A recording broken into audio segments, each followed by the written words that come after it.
नमस्कार, मैं स्वाति आपके अपने चैनल इंडियन माइथोलॉजिकल स्टोरीज में आप सभी का स्वागत करती हूँ। आज आपको दुर्गा सप्तशती का 8वां अध्याय सुनाने जा रही हूँ।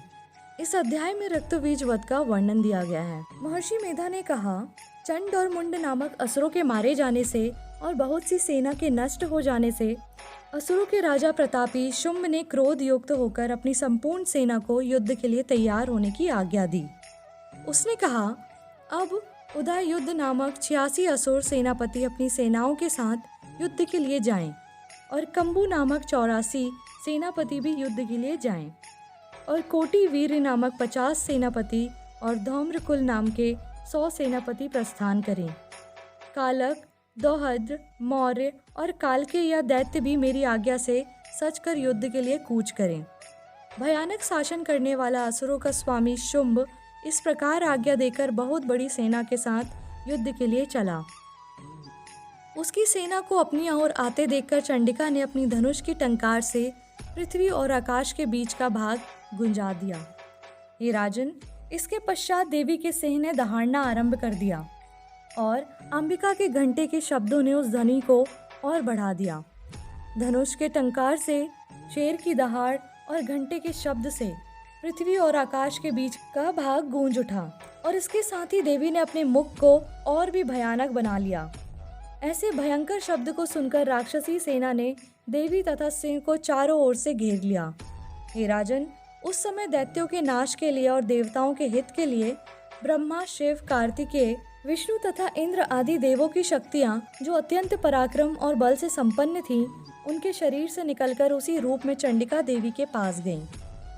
जिस देवता का जैसा रूप था, जैसे आभूषण थे और जैसा वाहन था, वैसा ही रूप, आभूषण और वाहन लेकर उन देवताओं की शक्तियां दैत्यों से युद्ध करने के लिए आईं। हंसयुक्त विमान में बैठकर और रुद्राक्ष की माला तथा कमंडलू धारण करके ब्रह्मा जी की शक्ति आई। वृषभ पर सवार होकर, हाथ में त्रिशूल लेकर, महानाग का कंकड़ पहनकर और चंद्र रेखा से भूषित होकर भगवान शंकर की शक्ति माहेश्वरी आई और मोर पर आरूढ़ होकर हाथ में शक्ति लिए दैत्यों से युद्ध करने के लिए कार्तिकेय जी की शक्ति उन्हीं का रूप धारण करके आई। भगवान विष्णु की शक्ति गरुड़ पर सवार होकर शंख, चक्र, शांग, गदा, धनुष तथा खड्ग हाथ में लिए हुए आई। श्री हरि की शक्ति वाराही, वाराह का शरीर धारण करके आई और नरसिंह के समान शरीर धारण करके उनकी शक्ति नारसिंही भी आई। उसकी गर्दन के झटकों से आकाश के तारे टूट पड़ते थे और इसी प्रकार देवराज इंद्र की शक्ति ऐन्द्री भी ऐरावत के ऊपर सवार होकर आई। इसके पश्चात इन देव शक्तियों से घिरे हुए भगवान शंकर ने चंडिका से कहा, मेरी प्रसन्नता के लिए तुम शीघ्र ही इन असुरों को मारो। इसके पश्चात देवी के शरीर में से अत्यंत उग्र रूप वाली और सैकड़ों गीदड़ियों के समान आवाज करने वाली चंडिका शक्ति प्रकट हुई।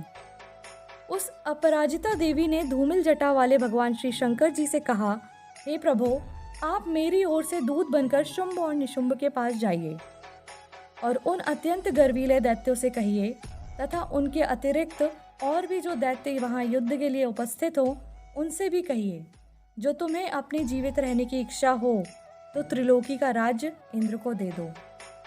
देवताओं को उनका यज्ञ भाग मिलना आरंभ हो जाए और तुम पाताल को लौट जाओ।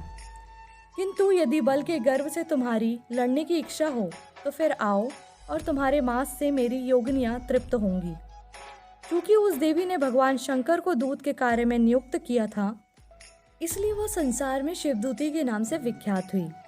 भगवान शंकर से देवी का संदेश पाकर उन दैत्यों का क्रोध का कोई आर पार न रहा और वह जिस स्थान पर देवी विराजमान थी वहां पहुंचे और जाने के साथ ही उस पर बाणों और शक्तियों की वर्षा करने लगे। देवी ने उनके फेंके हुए बाणों, शक्तियों, त्रिशूल और फरसों को अपने बाणों से काट दिया और काली देवी उस देवी के साथ आगे खड़ी होकर शत्रुओं को त्रिशूल से विदीर्ण करने लगी और खड्वांग से कुचलने लगी। ब्राह्मणी जिस तरफ दौड़ती थी उसी तरफ अपने कमंडलू का जल छिड़ककर दैत्यों के वीर व बल को नष्ट कर देती थी और इसी प्रकार माहेश्वरी त्रिशूल से, वैष्णवी चक्र से और अत्यंत कोप वाली कौमारी शक्ति द्वारा असुरों को मार रही थी और ऐन्द्री के बाजू के प्रहार से सैकड़ों दैत्य रक्त की नदियां बहाते हुए पृथ्वी पर सो गए। वाराही ने कितने ही राक्षसों को अपनी थूथन द्वारा मृत्यु के घाट उतार दिया। दाढ़ों के अग्रभाग से कितने ही राक्षसों की छाती को चीर डाला और चक्र की चोट से कितनों को ही विदीर्ण करके धरती पर डाल दिया। बड़े बड़े राक्षसों को नरसिंही अपने नखों से विदीर्ण करके भक्षण कर रही थी और सिंहनाद से चारों दिशाओं को गुंजाती हुई रणभूमि में विचर रही थी। शिवदूती के प्रचंड अट्टहास से कितने ही दैत्य भयभीत होकर पृथ्वी पर गिर पड़े और उनके गिरते ही वह उनको भक्षण कर गई। इस तरह क्रोध में भरे हुए मातृगणों द्वारा नाना प्रकार के उपायों से बड़े बड़े असुरों को मरते हुए देखकर राक्षसी सेना भाग खड़ी हुई और उनको इस प्रकार भागता देखकर रक्तबीज नामक महापराक्रमी राक्षस क्रोध में भरकर युद्ध के लिए आगे बढ़ा। उसके शरीर से रक्त की बूंदें पृथ्वी पर जैसे ही गिरती, तुरंत वैसे ही दूसरा शरीर वाला वहां पर बलवान दैत्य पृथ्वी से उत्पन्न हो जाता। रक्तबीज गदा हाथ में लेकर ऐन्द्री के साथ युद्ध करने लगा। जब ऐन्द्री शक्ति ने अपने वज्र से उसको मारा तो घायल होने के कारण उसके शरीर से बहुत सा रक्त बहने लगा और उसकी प्रत्येक बूंद से उसके समान ही बलवान तथा महापराक्रमी अनेकों दैत्य भयंकर रूप से प्रकट हो गए और वह सबके सब दैत्य बीज के समान ही बलवान तेज वाले थे। वह भी भयंकर अस्त्र शस्त्र लेकर देवियों के साथ लड़ने लगे। जब ऐन्द्री के वज्र प्रहार से उसके मस्तक पर चोट लगी तो रक्त बहने लगा। उसमें से हजारों ही पुरुष उत्पन्न हो गए। वैष्णवी ने चक्र से और ऐन्द्री ने गदा से रक्तबीज को चोट पहुंचाई और वैष्णवी के चक्र से घायल होने पर उसके शरीर से जो रक्त बहा उससे हजारों महाअसुर उत्पन्न हुए, जिनके द्वारा यह जगत व्याप्त हो गया। कौमारी ने शक्ति से, वाराही ने खड़ग से और माहेश्वरी ने त्रिशूल से उसको घायल किया। इस प्रकार क्रोध में भरकर उस महादैत्य ने सब मात्र शक्तियों पर पृथक पृथक गदा से प्रहार किया और माताओं ने शक्ति तथा शूल इत्यादि उसको बार बार घायल किया। उससे सैकड़ों महादैत्य उत्पन्न होते रहे और इस प्रकार उस रक्त बीज के रुधिर से उत्पन्न हुए असुरों से संपूर्ण जगत व्याप्त हो गया, जिससे देवताओं को भय हुआ। देवताओं को भयभीत देखकर चंडिका ने काली से कहा, हे चामुंडे, अपने मुख को बड़ा करो और मेरे शस्त्रघात से उत्पन्न हुए रक्त बिंदुओं तथा रक्त बिंदुओं से उत्पन्न हुए महाअसुरों को तुम अपने इस मुख में भक्षण करती जाओ। इस प्रकार रक्त बिंदुओं से उत्पन्न हुए महादैत्यों को भक्षण करते हुए तुम रणभूमि में विचरो। इस प्रकार रक्त क्षीण होने से यह दैत्य नष्ट हो जाएगा। तुम्हारे भक्षण करने के कारण अन्य दैत्य नहीं होंगे। काली से इस प्रकार कहकर चंडिका देवी ने रक्त बीज पर अपने त्रिशूल से प्रहार किया और काली देवी ने अपने मुख में उसका रक्त ले लिया। तब उसने गदा से चंडिका पर प्रहार किया। प्रहार से चंडिका को तनिक भी कष्ट न हुआ, किंतु रक्त बीज के शरीर से बहुत सा रक्त बहने लगा। लेकिन उसके गिरने के साथ ही काली ने उसको अपने मुख में ले लिया। काली के मुख में उस रक्त से जो असुर उत्पन्न हुए उनको उसने भक्षण कर लिया और रक्त को पीती गई। तदंतर देवी ने रक्त बीज को, जिसका कि खून काली ने पिया था, चंडिका ने उस दैत्य को वज्र, बाण, खड्ग तथा रिष्टि इत्यादि से मार डाला।